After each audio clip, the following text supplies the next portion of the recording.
ಈಗಾಗಲೇ ನಾನು ಗಣರಾಜ್ಯೋತ್ಸವ ಆಚರಣೆಯನ್ನು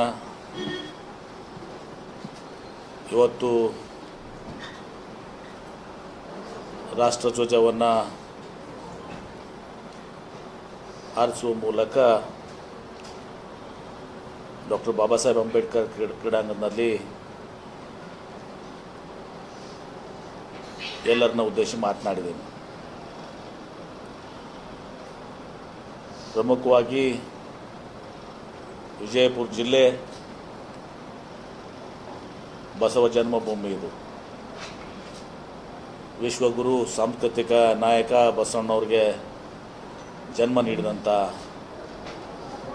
ಪುಣ್ಯಭೂಮಿ ಇದು. ಅದೇ ರೀತಿ ಶತಮಾನದ ಸಂತರಾದಂಥ ಪರಮ ಪೂಜ್ಯ ಜ್ಞಾನೋಗಾಶ್ರಮದ ಶ್ರೀ ಸಿದ್ದೇಶ್ವರ ಮಹಾಸ್ವಾಮೀಜಿಯವರ ಜನ್ಮಭೂಮಿ ಪುಣ್ಯಭೂಮಿ ವಿಜಯಪುರ ಜಿಲ್ಲೆ. ತಮ್ಗೆ ಗೊತ್ತಿದೆ, ಇವತ್ತು ಪಂಚ ನದಿಗಳ ಬೀಡು ಇದು, ದಕ್ಷಿಣದ ಪಂಜಾಬ್ ಅಂತೇಳಿ ನಾವು ಕರಿತೀವಿ. ಆದರೆ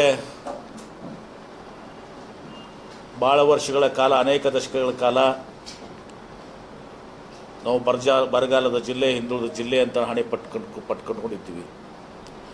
ಮತ್ತು ಬ್ರಿಟಿಷರ ಕಾಲದಲ್ಲಿ ರಾಜಸ್ಥಾನದಾಗ ಜೈಸಲ್ಮೇರು ಮತ್ತು ಕರ್ನಾಟಕದಲ್ಲಿ ಬಿಜಾಪುರ ಎರಡು ತೀವ್ರ ಬರಗಾಲದ ಪ್ರದೇಶಗಳು ಅಂಥೇಳಿ ಘೋಷಣೆ ಮಾಡುವ ಮೂಲಕ ಇಲ್ಲಿ ನಾವು ಅಂಬೇಡ್ಕರ ಒಂದು ವೃತ್ತದ ಮುಂದೆ, ಮೂರ್ತಿ ಮುಂದೆ ನೀವು ಬರಗಾಲ ನಿವಾರಣಾ ಕೇಂದ್ರ ವಿಲ್ಸನ್ ಆಂಟಿ ಫೇಮನ್ ಸೆಂಟರ್ನ ಕೂಡ ನೋಡ್ತೀವಿ. 13ರಿಂದ 18ರವರೆಗೆ ಜಿಲ್ಲೆಯ ಜನರ ಆಶೀರ್ವಾದದಿಂದ ಇವತ್ತು ನಾನು ಬೃಹತ್ ನೀರಾವರಿ ಸಚಿವನಾದಮೇಲೆ ಇವತ್ತು ಅಂತರ್ಜಲ ವೃದ್ಧಿಗಾಗಿ ಕೆರೆ ತುಂಬುವ ಯೋಜನೆಯನ್ನು ಮಾಡುವ ಮೂಲಕ 1000 ಕಿಲೋಮೀಟರ್ ಮೇನ್ ಕೆನಾಲ್ ಮಾಡಿ ಸುಮಾರು 14,000 ಕೋಟಿ ರೂಪಾಯಿ ಯೋಜನೆಗಳಿಗೆ ಇವತ್ತು ಚಾಲನೆ ಕೊಟ್ಟಿದ್ದೆ. ಅದು ಮುಳವಾಡ ಹಂತ 3ರಲ್ಲಿರುವಂಥದ್ದು, ತುಪ್ಚಿ ಬಬಲೇಶ್ವರ, ಪೀರಾಪುರ, ಬೂದಿಯಾಳ, ಈಗ ಅನೇಕನ ತಿರುಗುಂದಿ ಅಕ್ವಾಡೆಕ್ಟು ಇವೆಲ್ಲವನ್ನು ಕೂಡ ಮಾಡುವ ಮೂಲಕ ಇವತ್ತು ಅಂತರ್ಜಲವನ್ನು ಹೆಚ್ಚಿಗೆ ಮಾಡಿ ಒಂದು ಹಂತದಲ್ಲಿ ಇವತ್ತು ದಿವಸ ನಾವು ಜನರು ತೃಪ್ತಿದಾಯಕವಾಗಿ ಇವತ್ತು ಅಂತರ್ಜಲ ಹೆಚ್ಚಿಗಾಗಿ ಇವತ್ತು ತಮ್ಮ ಕೃಷಿಯನ್ನು ಮಾಡಿಕೊಳ್ಳುವಂಥ ಒಂದು ಅದಕ್ಕೆ ಅನುಕೂಲ ಮಾಡಿಕೊಡಿ. ಮೊದಲು ಅದಕ್ಕಿಂತ ಮುಂಚೆ ಭೂಮಿ ಬೆಲೆ ಎವರೇಜ್ ಆಗಿ ಒಂದು 2,50,000, 2 ಲಕ್ಷ, 3 ಲಕ್ಷ, 5 ಲಕ್ಷವರೆಗೆ ಇತ್ತು. ಈಗ ಪ್ರತಿ ಜಿಲ್ಲೆಯಲ್ಲಿ ಎಲ್ಲ ಕಡೆಯೂ ಕೂಡ ನೀರು ಬಂದ ಮೇಲೆ ಇವತ್ತು ಸುಮಾರು 20-25 ಲಕ್ಷ ರೂಪಾಯಿ ಭೂಮಿ ಇವತ್ತು ಸಹ ಬೆಲೆ ಆಗಿ ಇವತ್ತು ರೈತರು ಶ್ರೀಮಂತಗೊಳಿಸಿದ್ದಾರೆ. ಅದಲ್ಲದೆ ಪ್ರತಿ ವರ್ಷ ಅವರು ಮಳೆ ಆಧಾರಿತ ಕೃಷಿ ಮೇಲೆ 10-15 ಸಾವಿರ ರೂಪಾಯಿ ಇವತ್ತು ಸಹ ಅವರು 5ರಿಂದ 15 ಸಾವಿರ ರೂಪಾಯಿ ಇವತ್ತು ಸಹ ಅವರು ಬೆಳೆಯನ್ನು ಬೆಳೀತಾಯಿದ್ರು. ಈಗ ಪ್ರತಿಯೊಬ್ಬರು ಕೂಡ ಸುಮಾರು 1 ಲಕ್ಷ ರೂಪಾಯಿ ಒಂದು ಎಕರೆಗೆ ಬೆಳೆಯುವ ಮೂಲಕ ಇವತ್ತು ಸಹ ರೈತರನ್ನು ಇವತ್ತು ಶ್ರೀಮಂತಗೊಳಿಸುವಂಥ ಕೆಲಸ ಸಿದ್ದರಾಮಯ್ಯನವರ ನೇತೃತ್ವದಲ್ಲಿ ಹಿಂದಿನ ಅವಧಿ ಮುಖ್ಯಮಂತ್ರಿ ಆದಾಗ ನೀರಾವರಿ ಸಚಿವನಾಗಿ ಇವತ್ತು ಮಾಡಿದ್ರು.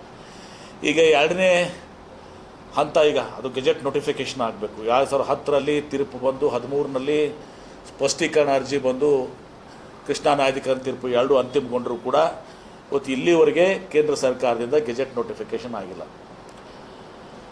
ಹೀಗಾಗಿ ನಾವು ಆಲ್ಮಟ್ಟಿ ಅಣೆಕಟ್ಟನ್ನು 519ರಿಂದ 524 ಮಾಡಲಿಕ್ಕೆ ಇವತ್ತು ಸಹ ಸಾಧ್ಯ ಆಗ್ತಾಯಿಲ್ಲ. ಅದಾಗಿನೂ ಕೂಡ ಭಾಳ ವರ್ಷಗಳ ಕಾಲ ನೆನೆಗುದ್ದಿಗೆ ಬಿದ್ದಿರುವಂಥ ಏನು ನಮ್ಮ ಮುಳುಗಡೆಗೆ ಜನರಿಗೆ ಇವತ್ತು ಸಹ ಭೂ ಪರಿಹಾರ ಕೊಡಬೇಕು ಅಂತ ಬೇಡಿಕೆ ಇತ್ತು. ಇವತ್ತು ಸಾವಿರಾರು ಕೋಟಿ ಇವತ್ತು ಸಹ ಖರ್ಚಾಗಬೇಕಾಗ್ತದೆ, ಸುಮಾರು 40,000 ಕೋಟಿ ರೂಪಾಯಿ. ಅದಕ್ಕೆ ನಮ್ಮ ಸರ್ಕಾರ, ಸನ್ಮಾನ್ಯ ಶ್ರೀ ಮುಖ್ಯಮಂತ್ರಿಗಳಂತ ಸಿದ್ದರಾಮಯ್ಯ ನೇತೃತ್ವದ ಸರ್ಕಾರ, ಉಪಮುಖ್ಯಮಂತ್ರಿಗಳಂತ ಡಿ ಕೆ ಶಿವಕುಮಾರ್ ಅವರು ನೀರಾವರಿ ಸಚಿವರಾಗಿ ಈಗ ಪ್ರಮುಖವಾದಂಥ ಒಂದು ನಿರ್ಣಯನ ಇವತ್ತು ಸಹ ನಮ್ಮ ಸರ್ಕಾರ ಕೈಗೊಂಡಿದ್ದಂತ ತಮಗೆಲ್ಲ ಗೊತ್ತಿದೆ.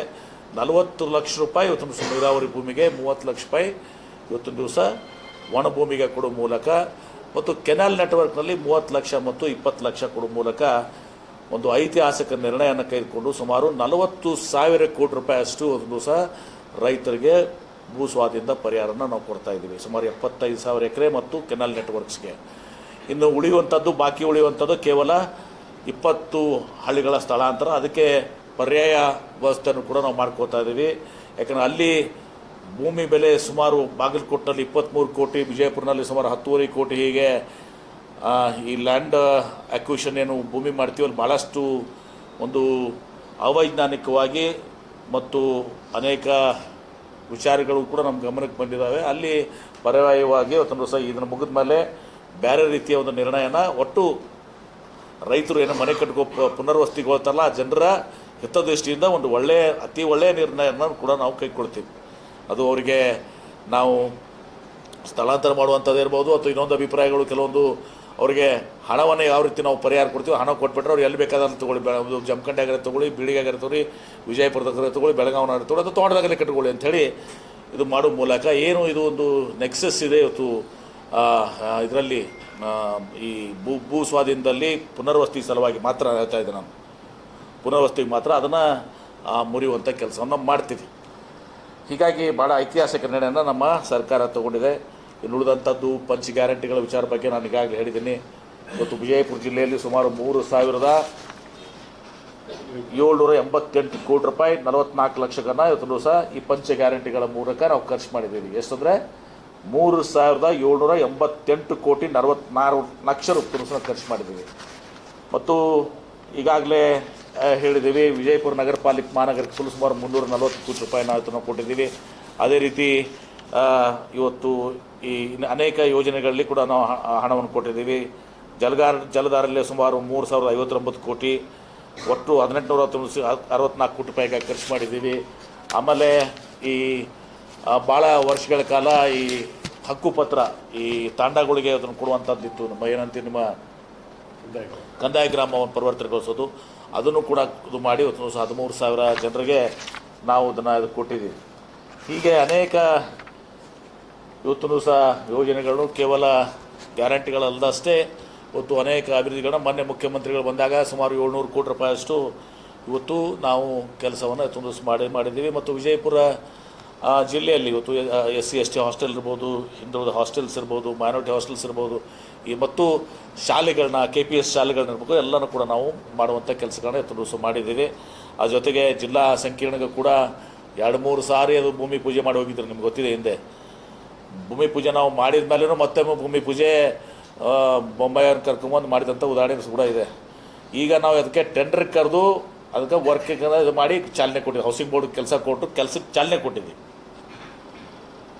ಮುಖ್ಯಮಂತ್ರಿಗಳು ಬಂದಾಗ. ಹೀಗೆ ಇವತ್ತು ವಿಜಯಪುರ ಜಿಲ್ಲೆಯ ಸರ್ವಾಂಗೀಣ ಅಭಿವೃದ್ಧಿ ಮತ್ತು ಮೊನ್ನೆ ತಮ್ಗೆ ಗೊತ್ತಿದೆ ಭಾಳ ಐತಿಹಾಸಿಕವಾದಂಥ ನಿರ್ಣಯ ಇವತ್ತು ನಮ್ಮ ಸೈಕ್ಲಿಂಗ್ ವೆಲೋಡ್ರೋಮ್ ವಿಜಯಪುರ ಇವತ್ತು ಸಹ ದಕ್ಷಿಣದ ಒಂದು ಏನು ನಾವು ಕಾಶಿ ಅಂತೀವಿ ಯಾವ ರೀತಿ ಸೈಕ್ಲಿಂಗ್ ಸಲುವಾಗಿ, ಆ ಸೈಕ್ಲಿಂಗ್ ಇದರಲ್ಲಿ ಪ್ರಥಮ ಸೈಕ್ಲಿಂಗ್ ಇವತ್ತು ಸಹ ದಕ್ಷಿಣ ಭಾರತದಲ್ಲಿ ಪ್ರಥಮ ಸೈಕ್ಲಿಂಗ್ ವೆಲೋಡ್ರೋಮ್ ಆಗಿದೆ. ಮುಂದುವರೆದು ಇದನ್ನು ನಾನು ಜಿಲ್ಲಾಧಿಕಾರಿಗಳು ಚರ್ಚೆ ಮಾಡಿದ್ದೀನಿ. ಇವತ್ತು ನಾವು CSR ಅನುದಾನದಲ್ಲಿ ಮತ್ತು ಇನ್ನಿತರ ಅನುದಾನದಲ್ಲಿ ಇಲ್ಲಿ ಒಂದು ಸೈಕ್ಲಿಂಗ್ ಅಕಾಡೆಮಿನೂ ಕೂಡ ಮಾಡಬೇಕು ಮತ್ತು ಸ್ಪೋರ್ಟ್ಸ್ ಹಾಸ್ಟೆಲ್ಗೂ ಕೂಡ ಇವತ್ತೊಂದು ಸಹ ಇನ್ನಷ್ಟು ಶಕ್ತಿಯನ್ನು ತುಂಬಬೇಕು.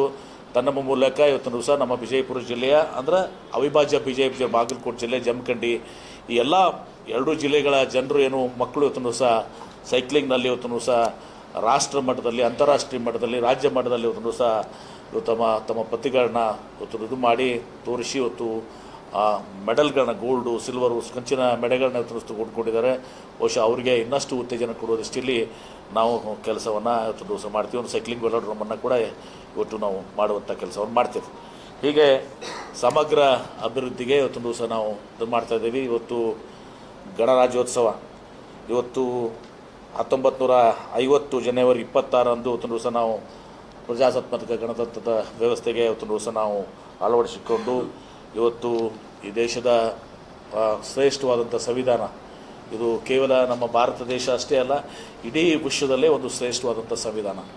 ಜನರಿಗೆ ಬೇಕಾಗಿರುವಂಥ ಹಕ್ಕನ್ನೇನಿದೆ, ಸಮಾನತೆಯ ಹಕ್ಕನ್ನು ಎಲ್ಲವನ್ನ ಕೊಡುವಂಥ ಇವತ್ತು ದಿವಸ ಸಂವಿಧಾನ. ಡಾಕ್ಟರ್ ಬಾಬಾ ಸಾಹೇಬ್ ಅಂಬೇಡ್ಕರ್ ಅವರನ್ನು ಕೂಡ ಇವತ್ತು ದಿವಸ ಸ್ಮರಣೆಯಲ್ಲಿ ಇವತ್ತು ನಾವು ಸ್ಮರಿಸಬೇಕಾಗ್ತದೆ. ಬಹುಶಃ ಅತಿ ದೊಡ್ಡ ಪ್ರಜಾಪ್ರಭುತ್ವ ರಾಷ್ಟ್ರ ನಾವು. ಈ ಪ್ರಜಾಪ್ರಭುತ್ವದ ಒಂದು ಸುಂದರ ಒಂದು ಅಂಶಗಳೇನಿದ್ದಾವೆ ಅದರೆಲ್ಲವನ್ನು ಕೂಡ ಇವತ್ತು ದಿವಸ ನಾನು ನನ್ನ ಭಾಷಣದ ಮೂಲಕ ಇವತ್ತು ದಿವಸ ತಮಗೆ ಇವತ್ತು ದಿವಸ ತಿಳಿಸುವಂಥ ಕೆಲಸವನ್ನು ಇವತ್ತು ದಿವಸ ನಾವು ಮಾಡಿದ್ದೀವಿ. ನಾವೆಲ್ಲರೂ ಕೂಡ ಇವತ್ತು ನಮ್ಮ ದೇಶ ಇನ್ನಷ್ಟು ಅಭಿವೃದ್ಧಿ ಕಾಣಬೇಕು.